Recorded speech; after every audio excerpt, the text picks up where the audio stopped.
No niin.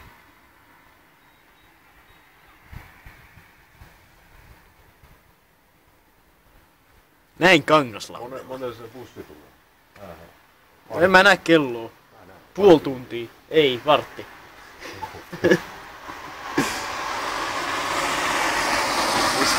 Pistät sä tämänkin YouTubeen? Nyt laita Life in Kangaslampi. Laita. Katsoi.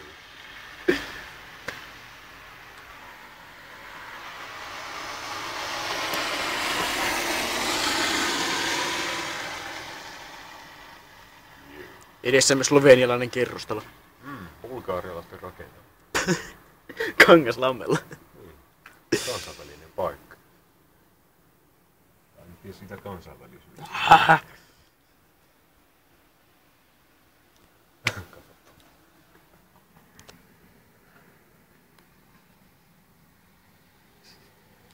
Joo.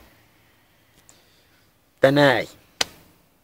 Vähän merkitsee vaan sitä, että täällä on sivistyneitä ihmisiä ja nuoret eivät vietä... Ja täällä on mustia. Niin, no on niitäkin, mutta unohdit myös keltaiset ja kinuskit ja Eikö ne oo sama asia? kaiken karvaset. Varsinkin ne karvaset. Noin.